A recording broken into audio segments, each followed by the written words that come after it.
Good morning students. हमने कृतिका भाग 2 हिंदी में स्टार्ट की है। कृतिका के भाग 1 पार्ट 1 जो है वो हम पढ़ चुके हैं और कृतिका का भाग 1 जो आपने 9th क्लास में पढ़ा था और कृतिका का भाग 2 आप 10th क्लास में पढ़ रहे हैं। एक हिंदी की जो हमारी बुक चलती है जिसका नाम है क्षितिज, और उस क्षितिज के जो है हम पहले 4 पार्ट पढ़ चुके हैं और अब जो है हम कृतिका का जो दूसरा पार्ट पढ़ रहे थे जिसका नाम था जार्ज पंचम की नाक। और जार्ज पंचम की नाक के बारे में हम पढ़ चुके थे, जो कि एक कमलेश्वर जी की कहानी है जिसमें इंग्लैंड की जो महारानी थी जार्ज पंचम की नाक, जिसके बारे में हम पढ़ चुके हैं, जिसमें इंग्लैंड की जो महारानी थी एलिजाबेथ द्वितीय वो अपने पति के साथ हिंदुस्तान की यात्रा पर आने वाली थी और उनकी यात्रा का पूरा वर्णन जो है इस पाठ में हमको मिला है कि जिसमें हमने पढ़ा था अभी तक, जिसमें कि पंचम जी की नाक के बारे में बता रहे थे कि कुछ भी हो जाए लेकिन यहाँ पर जो है किसी भी प्रकार की कोई जो है गड़बड़ी नहीं होनी चाहिए, सारी तैयारियां चल रही थी किस तरह से हिंदुस्तान में, उसके बारे में हम पढ़ चुके हैं। अब आगे हम कंटिन्यू करते हैं। सबने सबकी तरफ देखा, सबकी आंखों में एक क्षण की बदहवासी के बाद खुशी तैरने लगी। सभापति ने धीमे से कहा लेकिन बड़ी होशियारी से, और मूर्तिकार फिर देश दौरे के पर निकल पड़ा। जार्ज पंचम की खोई हुई नाक का नाप उनके पास था। दिल्ली से वह बंबई पहुंचा। दादा भाई निरोजी, गोखले, तिलक, शिवाजी, कावस जी, जहांगीर, सबकी नाकें उसने टटोली, नापी और गुजरात की ओर भागा। यह उसी समय की घटना है कि हम इस पहले लेसन में पढ़ चुके थे। पहली वीडियो में हमने पढ़ लिया था कि किस तरह से जब इंग्लैंड की रानी एलिजाबेथ आने वाली थी तो जार्ज पंचम की लॉर्ड की जो है नाक अचानक क्या हो गई थी, गायब हो गई थी, जो कि इंडिया गेट पर के सामने थी। फिर रानी आए और अगर जार्ज पंचम की नाक न हो तो इसके लिए एक बड़ी सी मीटिंग बुलाई गई थी और उसमें जो है सभी लोगों को मशवरा करने के लिए बुलाया था और आखिर में ये डिसाइड हुआ था कि एक मूर्तिकार को बुलाया जाए और वह उनकी क्या करेगा, नाक लगा देगा। लेकिन किस तरह का पत्थर है, क्या है, ये कुछ पता नहीं था। आखिर में एक जो है पुरातत्व विभाग को जो है बुलाया गया, वहां की जो है फाइलों को खोजा गया तो किसी ने कहा कि कुछ पता नहीं है कि ये पत्थर कहाँ का है, किस प्रकार का है। आखिरकार क्या हुआ कि मूर्तिकार ही जो खुद ने उसने अपने ऊपर जो है इस बात का डिसीजन लिया कि मैं हर जो है पहाड़ पर जाऊंगा और पत्थरों को खोज कर आऊंगा। परंतु उससे जो है पूरी कमेटी के सदस्यों में जान आ गई ये बात और सबने गर्व से कहा कि चलो कोई बात नहीं, हिंदुस्तान में ऐसी चीज कोई सी नहीं है कि जो यहाँ पर न मिलती हो। और इस तरह से एक जो है हो गया, मीटिंग में जो है तय हो गया कि जो है किस तरह से जार्ज पंचम की नाक जो है लगाई जाएगी। अब मूर्तिकार ने पूरा हिंदुस्तान ढूंढ लिया परंतु उसको किसी भी इस किस्म का पत्थर ही नहीं मिला जिससे कि जार्ज पंचम की नाक बनी थी। आखिर जो है वापस से वह सभापति के पास आया और उससे फिर बोला। सभापति के सामने मूर्तिकार चुपचाप खड़ा था। उसकी आंखों में चमक आ गई थी क्योंकि उसने एक बात कही थी कि यह शर्त है कि जो है कि अखबार वालों तक यह बात नहीं पहुंचे कि सभापति की आंखों में चमक आई। उसने क्या कहा कि अपने देश के नेताओं की मूर्तियां भी तो है, अगर आप इजाजत हो तो किसी भी जो है नेता की जो है नाक जो है उठाकर इस मूर्ति पर लगा दी जाएगी। तो अब इस तरह की बात जब उसने मूर्तिकार ने कही तो सबने सबकी तरफ देखा। सबकी आंखों में एक क्षण के बदहवासी के बाद खुशी आ गई थी। क्यों खुशी आ गई थी? क्योंकि जो जार्ज पंचम की नाक ढूंढने पर भी नहीं मिल रही थी उसका अब एक सॉल्यूशन मिल गया था कि वह नाक जो है अब किसी की भी खोज कर लगा दी जाएगी। अब मूर्तिकार फिर से निकला। पूरे देश में उसने जब घुमा तो उसने देखा कि जो है अब उस जार्ज पंचम की नाक का तो उसके पास नाप था ही सही। अब उसने देखा वह नाक को ढूंढते ढूंढते दिल्ली से बंबई पहुंच गया।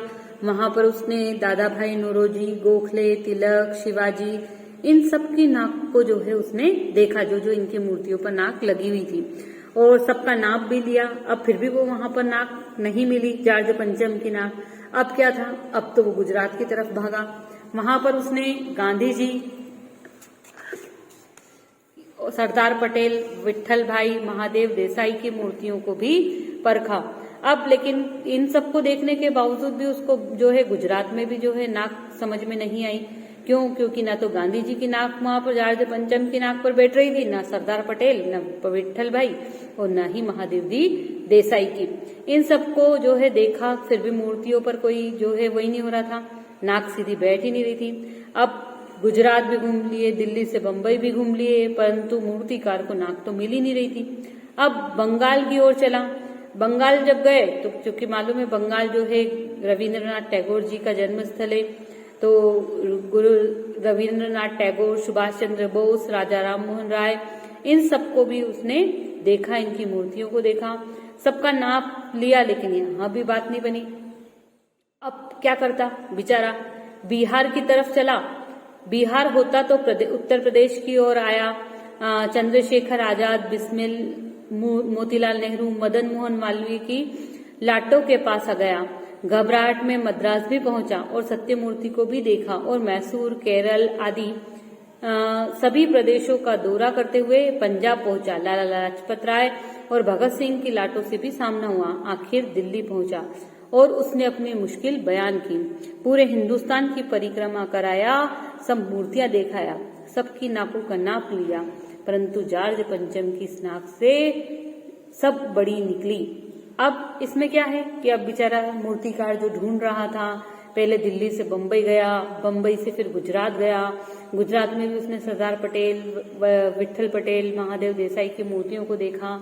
वहां भी उसको जो है जब नाक नहीं समझ में आई तो वो बंगाल की ओर चला गया। वहां पर उसने रविन्द्रनाथ टैगोर, सुभाष चंद्र बोस, राजा राम मोहन राय, इनकी मूर्तियों को देखा, परंतु यहाँ भी नाक जो है पूरी तरह से ठीक नहीं बैठ पाई। अब मूर्तिकार क्या करता? वो तो फंसा हुआ था। वो वहां से बिहार की तरफ गया, लेकिन बिहार में भी किसी की नाक नहीं मिली। बिहार से घूमता घूमता उत्तर प्रदेश गया। जब उत्तर प्रदेश गया तो वहां पर उसको चंद्रशेखर आजाद, बिस्मिल, राम प्रसाद बिस्मिल, है ना, मोतीलाल नेहरू, मदन मोहन मालवीय, इन सब की मूर्तियों के पास गया, परंतु वहां पर भी इसका काम मूर्तिकार का नहीं हुआ। फिर अब क्या करता? आगे जो है घबराहट में वो मद्रास भी पहुंच गया, क्योंकि अब तो उसको ढूंढना था, उसको टाइम बहुत कम था, क्योंकि जो है एलिजाबेथ आने वाली थी, वो टाइम बहुत कम था। अब वहां से वो उन्होंने जो है मद्रास, घबराहट में मद्रास भी पहुंच गया। वहां पर उसने सत्यमूर्ति की भी मूर्ति को देखा, परंतु वो भी नहीं मिली। अब मद्रास से मैसूर और मैसूर से केरल और केरल से सभी प्रदेशों का दौरा करता हुआ मूर्तिकार आखिर में कहाँ पहुंचा? पंजाब। तो क्या पंजाब में उसको नाक मिल गई जार्ज पंचम की? देखते हैं आगे। पंजाब में भी उसको, जहां उसने लाला लाजपत राय और भगत सिंह की मूर्तियों को देखा, तो वहां भी उसको जो है नाक समझ में नहीं आई। अब क्या करता? उसने सब मूर्तियां देख ली और आखिर हार कर वो वापस दिल्ली आ गया, क्योंकि उसने पूरे देश की जो है क्या कर ली थी? परिक्रमा कर ली थी, पूरे हिंदुस्तान की परिक्रमा कर ली थी, परंतु उसको जो है मूर्तियों को नाप, जो है मूर्तियों से नाक का नाप नहीं मिल पा रहा था।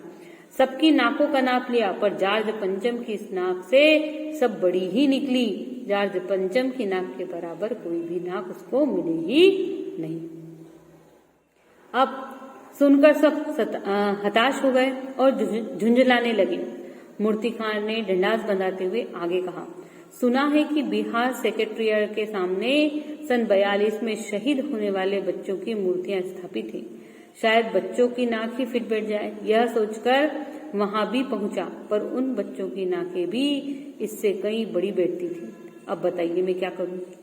अब जब सब लोग आए दिल्ली, जब मूर्तिकार लौट आया, उसने सबसे कहा, तो सब सुनकर बड़ा जो है निराश भी हो गए और सब गुस्से भी आने लगा उनको कि किस तरह से अब करेंगे काम। अब मूर्तिकार ने डंडास बताते हुए सबको कहा कि ठीक है, सुना है मैंने कि बिहार में जो है सेक्रेटेरिएट के सामने 42 में जो बच्चे शहीद हुए थे उनकी मूर्तियां लगी हुई है। शायद उन बच्चों की ही नाक जो है जार्ज पंचम की नाक पर फिट बैठ जाए। ऐसा सोचकर जो है वो वहां पर गए। जब ये सोचकर वहां गए और उन्होंने देखा तो भी वो नाक बच्चों की नहीं बैठी। क्यों नहीं बैठी? क्योंकि उन बच्चों की नाकें भी जार्ज पंचम की नाक से बड़ी थी। अब क्या करें? अब बड़े मूर्तिकार तो बड़ा परेशान, क्या करे अब, है ना। उसको समझ में नहीं आ रहा था कि किस तरह से करें, क्योंकि जो है जल्दी ही उसको ये काम निपटाना था। अब अगर देखें तो दिल्ली में, राजधानी में सब तैयारियां हो रही थी। जार्ज पंचम जो थे उनकी लाट को मल मल कर नहलाया जा रहा था। रंग रोगन लगाया था, सब कुछ हो चुका था, सिर्फ नाक ही नहीं थी। मतलब जो जॉर्ज पंचम का जो स्टेचू था उसमें पूरी तैयारियां जहाँ हो रही थी तो वहां पर सब कुछ साफ सफाई इतनी बढ़िया चल रही थी कि उसमें सिर्फ सब हो रहा था, लेकिन क्या नहीं, रंग रोगन भी हो रहा था, कलर हो रहा था, है ना। लेकिन क्या नहीं हो रहा था, तो नींव बचा था, तो जॉर्ज पंचम की जो नाक थी वही नहीं मिल पा रही थी। बात फिर बड़े हुक्म कामों तक पहुंची, बड़ी खलबली मची। अगर जॉर्ज पंचम के नाक न लग पाई तो फिर रानी का स्वागत करने का क्या मतलब। यह तो अपनी नाक कटाने वाली बात ही हुई, है ना। जब बात वापस बड़े बड़े लोगों अधिकारियों तक पहुंची तो उनमें बड़ा फिर से वो हुआ कि अरे रानी आ रही है और जो है जॉर्ज पंचम के उस पर नाक ही नहीं है। अब जब अगर नाक का मतलब क्या है, नाक का मतलब व्यक्ति का जो है सम्मान होता है ना। तो अगर रानी का जो है सम्मान ही करने के लिए तो हम स्वागत करने के लिए तो तैयार हैं, लेकिन उस स्वागत में अगर हमारा खुद का सम्मान न हो तो फिर क्या है, हमारी तो नाक ही कट गई ना। इस तरह की बातें होती है। लेकिन मूर्तिकार पैसे से लाचार था, यानी हार मानने वाला कलाकार नहीं था। एक हैरत अंगेज ख्याल उसके दिमाग में कौंधा और उसने पहली शर्त दोहराई। जिस कमरे में कमेटी बैठी थी उसके दरवाजे फिर बंद हुए और मूर्तिकार ने अपनी नई योजना पेश की।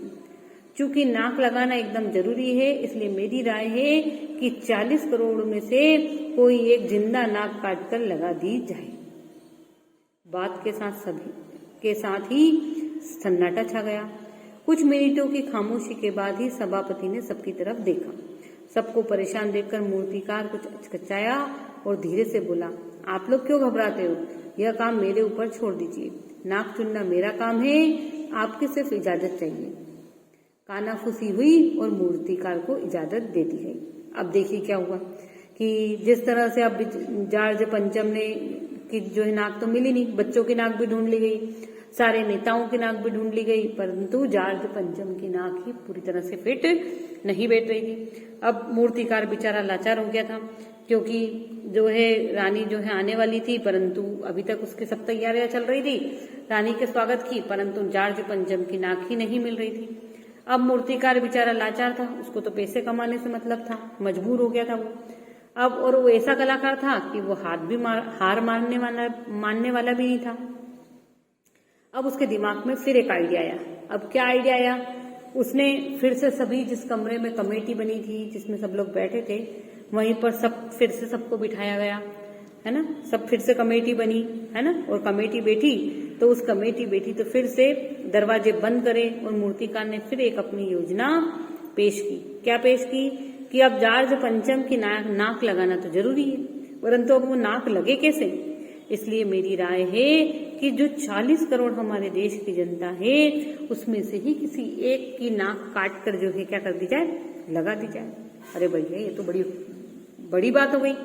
किसी जिंदा व्यक्ति की नाक काट कर लगाना आसान बात है क्या? नहीं है। अब जॉर्ज पंचम के लिए जो है अपने में से किसी एक की नाक काट के लगा दी जाए। सब लोग बैठकर सोचने लगे कि क्या करें। बात के साथ सब सन्नाटा छा गया। कुछ समय सोचने के बाद जो सभापति थे उनने सबकी तरफ देखा, तो सबको परेशान देखकर तो मूर्तिकार को बड़ा ऐसा लगा कि यार ये तो सोच रहा है कि हमारी नाक काटने के बारे में बोल रहा है। तो इस चक्कर में जो है जब मूर्तिकार ने सबको देखा बड़ा उससे, तो मूर्तिकार धीरे से बोला कि आप लोग क्यों घबराते हो? ये काम किसका है? मेरा है, और आप इस काम को मेरे ऊपर छोड़ दीजिए। नाक किसकी चुनना है यह मेरा काम है। आप तो सिर्फ इजाजत दे दीजिए कि मैं नाक ढूंढ के ले आऊं और किसी भी व्यक्ति की नाक ढूंढकर मैं जिंदा नाक जो है लगा दूं। अब आपस में सबने बैठकर जो है डिसीजन लिया। किसी ने इससे कहा, किसी ने उससे कहा, खुसुर पुसुर हुई और जो है आखिर में मूर्तिकार को इजाजत दे दी गई कि वह जो है जिंदा नाक जो है ढूंढ कर लाए और जॉर्ज पंचम की नाक के ऊपर लगा दी। अब इस तरह से जॉर्ज पंचम की नाक ढूंढने का सिलसिला जो है लगातार जारी है। अभी कोई जॉर्ज पंचम की नाक तो मिली हुई नहीं है, अब ढूंढा जा रहा है। अब एक नया डिसीजन आ गया कि जॉर्ज पंचम की जो है नाक किसी व्यक्ति की नाक काट के आम आदमी की नाक काटकर उस पर लगा दी जाए। अब देखते हैं मूर्तिकार किसकी नाक ढूंढ के लाता है, क्योंकि मूर्तिकार तो पहले ही कह चुका था कि जो है अखबारों में बात छपनी नहीं चाहिए। अब आगे देखते हैं। अखबारों में सिर्फ इतना छपा है कि नाक का मसला हल हो गया और राजपथ पर इंडिया गेट के पास वाली जॉर्ज पंचम की लाट के नाक लग रही है। नाक लगने से पहले फिर हथियारबंद पहरेदारों की तैनाती हुई। मूर्ति के आसपास का तालाब सुखाकर साफ किया गया, उसकी रवाब निकाली गई और ताजा पानी डाला गया ताकि जो जिंदा नाक लगाई जाने वाली थी वह सूखने ना पाए। इस बात की खबर जनता को नहीं थी। यह सब तैयारियां भीतर ही भीतर चल रही थी। रानी के आने के दिन नजदीक आता जा रहा था। रानी के आने का दिन जो है नजदीक आता जा रहा था। मूर्तिकार खुद अपने बताए हल से परेशान था। जिंदा नाक लाने के लिए उसने कमेटी वालों से कुछ और मदद मांगी। वह उसे दे दी गई, लेकिन इस हिदायत के साथ कि एक खास दिन हर हालत में नाक लग जानी चाहिए। और वह दिन आ गया। जॉर्ज पंचम की नाक लग गई। अब देखें क्या होता है। क्योंकि मूर्तिकार ने पहले ही कह दिया था कि मेरी बात जो है अखबारों में नहीं आनी चाहिए कि किस तरह से मैं नाक ढूंढ कर लाने वाला हूँ, है ना। पहले उसने क्या करा, पहले उसने जो है सब नेताओं की जो है नाक ढूंढी, वहां उसको बराबर नाक जो है नाप की नाक नहीं मिली। जब उसको नाक नहीं मिली उसने फिर सोचा बच्चों की नाक लगा दूं, पर बच्चों की नाक भी नहीं लग पाई। अब मूर्तिकार बड़ा हैरान परेशान था कि क्या करूं मैं, क्या करूं। अब उसके मन में फिर दिमाग आया सबको देखकर। उसने फिर डिसीजन लिया कि जो है जॉर्ज पंचम की नाक अब जिंदा व्यक्ति की नाक की जगह, मतलब जिंदा व्यक्ति की नाक को जॉर्ज पंचम की नाक की जगह पर लगा दिया जाए। अब पेपरों में ये खबर भी छप गई कि ये मसला तो हल हो गया है कि जॉर्ज पंचम की नाक लग जाएगी। और जो राजपथ पर था इंडिया गेट के पास वाली जॉर्ज पंचम की जो मूर्ति थी उसकी नाक लग रही है, ये पेपरों में छप गया। अब सही बात तो क्या थी वो तो किसी को पता ही नहीं थी, क्योंकि वो तो मूर्तिकार को थी और सब लोगों को पता थी जो कमेटी मेंबर्स थे। अब नाक लगने से पहले फिर पहरेदारों की तैनात कर दिया गया। मूर्ति के आसपास जो तालाब था उसको सुखाकर पूरी तरह से साफ कर दिया गया और उसके अंदर जो रवाब थी उसको जो है निकाल लिया गया। ताजा पानी डाला गया ताकि जो जिंदा नाक लगाई जाए वो सूखने न पाए। इस बात की जो खबर जनता को थी नहीं, क्योंकि ये तो सब तैयारियां कहाँ चल रही थी, अंदर ही अंदर। लोगों को क्या पता कि क्या हो रहा था। सब तैयारियां अंदर ही अंदर चल रही थी। अब रानी के दिन आने वाले थे, रानी आने वाली थी, उसका समय नजदीक आता जा रहा था। अब मूर्तिकार ने जो अपना हल बताया था उससे वो खुद ही परेशान हो रहा था। क्यों परेशान हो रहा था? क्योंकि उसको नाक नहीं मिल रही थी। अब किसी व्यक्ति की, जिंदा व्यक्ति की नाक काट के लाना कोई आसान बात है क्या? हर किसी की नाक तो काट के ला नहीं सकता मूर्तिकार ने। अब उसने कुछ कमेटी वालों से मदद मांगी और उसे वो मदद दी भी गई, लेकिन इस हिदायत के साथ या इस एडवाइस के साथ, एडवाइस बोलो या जिस वार्निंग के साथ, हिदायत मतलब वार्निंग, इस वार्निंग के साथ कि आपको एक खास दिन हर हालत में नाक जो है लगनी ही चाहिए, कि इतना समय है हमारे पास, रानी आने वाली है, वो नाक लग ही जाना चाहिए। और वह दिन आ गया, जॉर्ज पंचम की नाक लग गई। भैया बड़ी मुश्किल से जॉर्ज पंचम की नाक लगी। वो दिन भी आ गया कि जॉर्ज पंचम की नाक लग गई। सब अखबारों ने खबरें छापी हो कि जॉर्ज पंचम की जिंदा नाक लगाई गई, यानी ऐसी नाक जो कतई पत्थर की नहीं लगती। लेकिन उस दिन के अखबारों में एक बात गौर करने की थी, उस दिन देश में कहीं भी किसी भी उद्घाटन की खबर नहीं थी। किसी ने कोई फीता नहीं काटा था, कोई सार्वजनिक सभा भी नहीं हुई थी, कहीं भी किसी का अभिनंदन नहीं हुआ था, कोई मानपत्र भेंट करने की नौबत नहीं आई थी, किसी हवाई अड्डे या स्टेशन पर स्वागत समारोह नहीं हुआ था, किसी का ताजा चित्र नहीं छपा था। सब खबर अखबार खाली थे। पता नहीं ऐसा क्यों हुआ था। नाक तो सिर्फ एक चाहिए थी और वह भी बुद्ध के लिए, है ना।